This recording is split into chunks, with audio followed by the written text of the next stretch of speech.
Hi everybody and welcome to the next episode of the Meant for More Mindset with me, Yar, and the lovely Dion. Hi guys.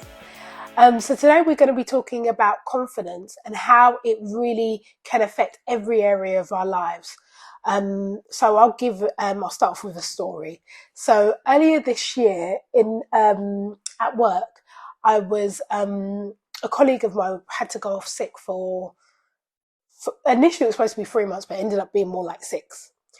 And there were things that my colleagues does, and there's things that I do. Mm-hmm. And even though our role is pretty much the same, so basically he comes for me when I'm not around and vice versa.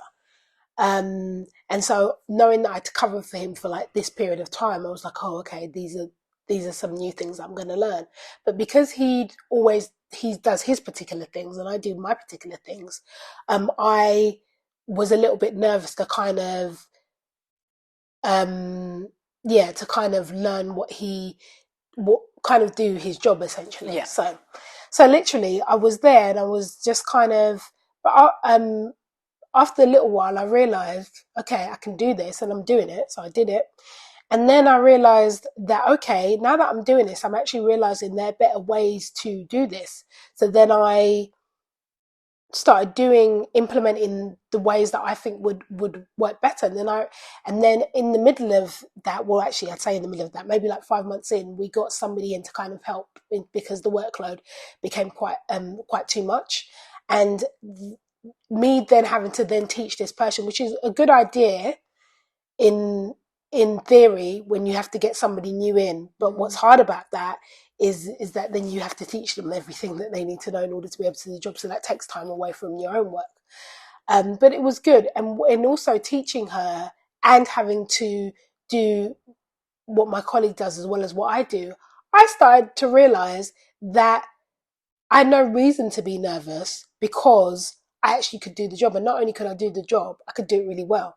And I started really believing in my source. I did. Good. And thank you. And I think that's where I realized the lack of confidence for me came from the idea of not knowing. And I think for a lot of people in life generally, they do want to do things and want to accomplish things, but the lack of not knowing is what stops them. Oh, I can't do that because of this, or I can't do that. So especially if you're a perfectionist, you're always waiting for that moment. I'll do it when, and when never comes. And so what I've realized is really, really, really, really important is just the idea of just doing in order to grow my confidence, grow anybody's confidence really. Is just, you just have to do. And it's that idea. I heard Matthew Hussey say this once, the idea of competent confidence. And that's the whole idea of, once you start doing something, it's like learning how to drive. When you don't know how to drive, you're very aware that you don't know how to drive. But once you start learning how to drive, you're competent and you know what you're doing. You get to the point where you're so confident that you're not even thinking about it. Like, you'll get in the car and drive somewhere and not even remember how you got there because you're that confident in being able to get from A to B. And so, has there been anywhere in your life where you've seen your confidence grow? Oh gosh, I have. I think in the last year, there's been so much change in my life, where like I was in practice. So when I first started my counseling course, I started my placement. I was very nervous because I was like, these are real people's lives that I'm going to be working with. So I could mess this up and mess someone up. And I didn't want to do that. I was so scared to even start. So I put it off. And then finally I said, okay, if I'm going to do this, I'm going to do it. And because I was traveling into London to do it, I was like, okay, I'm going to take as many clients in the beginning as possible. Because I was already behind with making out my hours. So I started to feel pressure. So I said, okay, Dion, you're just going to take the first step, first client. After the first client, then you're gonna keep on going. So when I had my first client, I was like, okay, I can breathe. I've done this, and I didn't break the person. The person didn't leave the place with a mental breakdown. So it's okay. You've done it once. And then the more I did, the more hours I did, the more competent I became. And my one of my friends always used to tell me, it's not practice makes perfect, it's practice makes competent. So the more you do something, the more competent you become in it. And the more competent you come in it, the more conscious you unconscious you become about it. So it's, you just go into like a gear without knowing that you're going into a gear, like driving. So I started to realize, okay, this is fine. And then like when I finished my course and finished my not finished my placement, but like had to transition from being a student into a professional, the fear came again, and I was like, oh, I don't feel confident. I don't feel comfortable. But with the help of supervisors, tutors, and even my colleagues around me, I started to realize everyone's going through this nervousness, and it's just because of change. It's not that you don't know, because you've already been doing the job, but sometimes because there's a change in status or a change in ideas or a change around you, you get thrown off, and it can throw your confidence. But because you've been doing it, you already have evidence that you can do this. So just looking at the evidence-based like knowledge that you have, you can kind of work yourself back into a place of confidence again. But don't allow that change or that disruption to kind of throw you off completely, because I think sometimes we do that. We get into our own heads about a situation where, if you look back, you've probably been in that situation multiple times, but you've managed to overcome it in some way. But I think sometimes as women, we can allow external forces to dictate how we show up. And I think the more we become confident in who we are, the more confidence we can show and express in whichever field we're in. Yeah, I agree. And I think something that you said there, you spoke about change. And I was just thinking there are three constants in life. We are born, we die, and change. And everything else happens in between.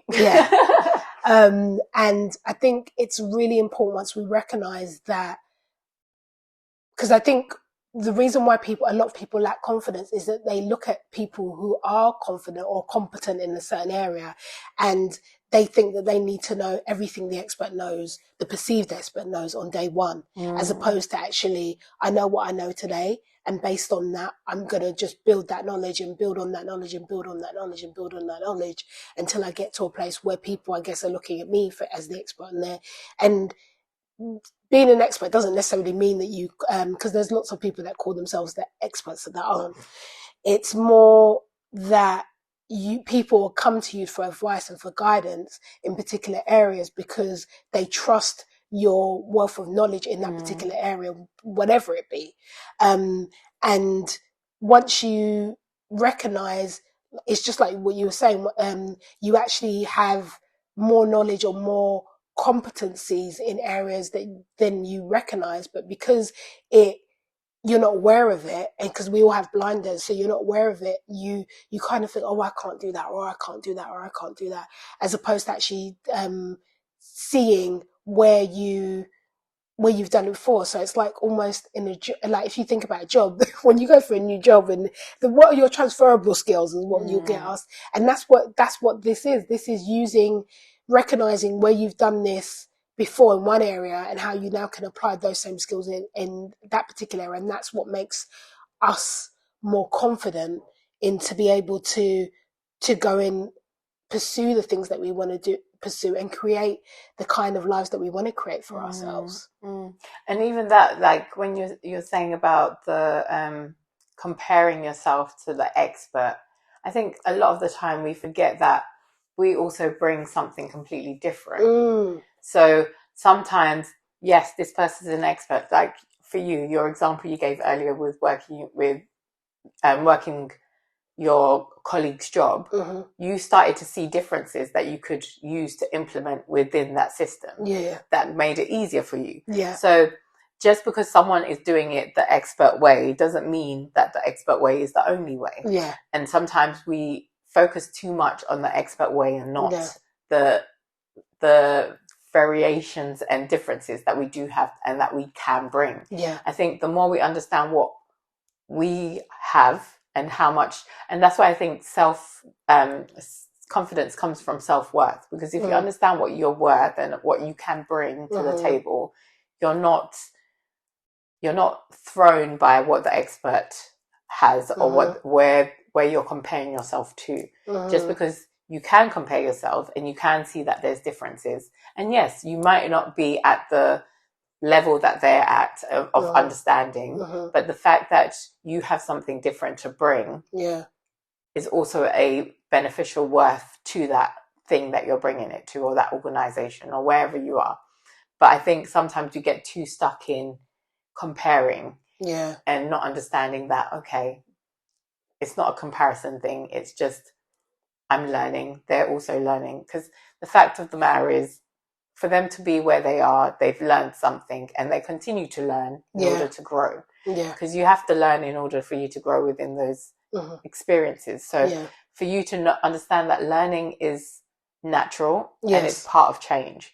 So the more you learn, the more you're going to be able to give to the systems. And it's also helps you motivate yourself also to get into a space of, actually, I can do this, and I can bring something different, and I can change things within the sphere that I'm in for the better, or to help someone else. But it's just a perspective that you have on yourself that like determines your confidence, I think. Yeah, and I think you're absolutely right.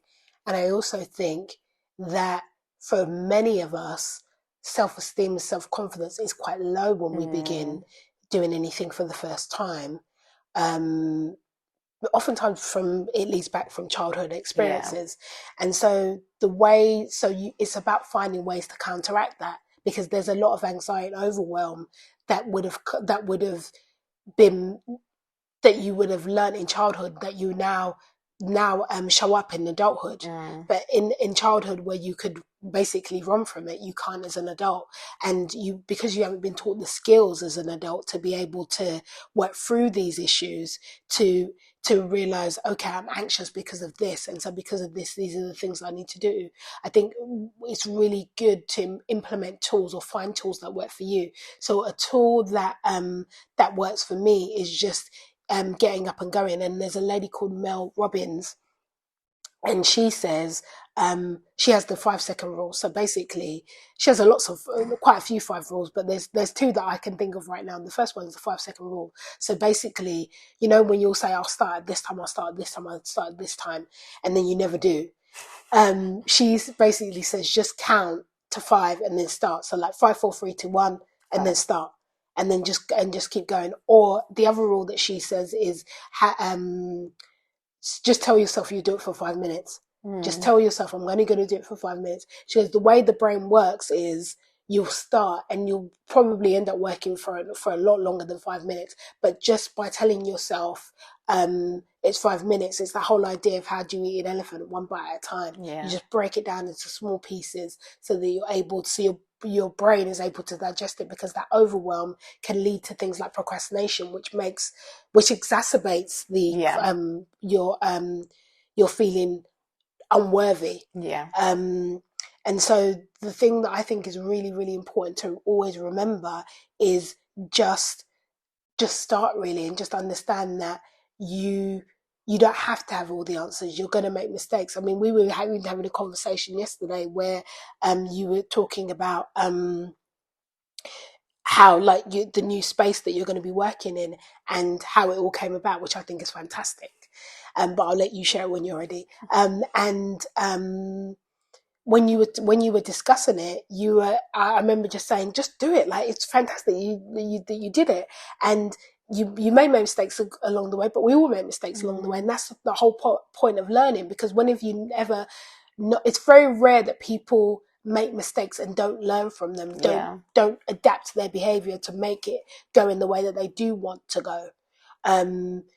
So it's really important to recognize that, and sometimes, unfortunately, we have to learn the same lesson a few times. But overall, once you do get it, it gives you the opportunity then to say, oh, I can move in a different direction now, and I can do things in a certain way. And then that allows you, that's what allows you then to believe in your source, to believe like, that you can do things your way, and it's absolutely okay to do it your way. And it's good to try it other ways as well, because there was a earlier this week I was talking about one of the ways that I want to grow my community, the community of women who are just kind of wanting to go to the next level. And I was discussing it with people like, how can I kind of reach more people? And they gave me ideas of things that I had already done. And I was just like, and there's an idea that I have. And I was like, I'm just going to stick with the idea that I have, because everything you're suggesting I've already done. And it hasn't worked for me. I'm not saying it doesn't work. It hasn't worked for me.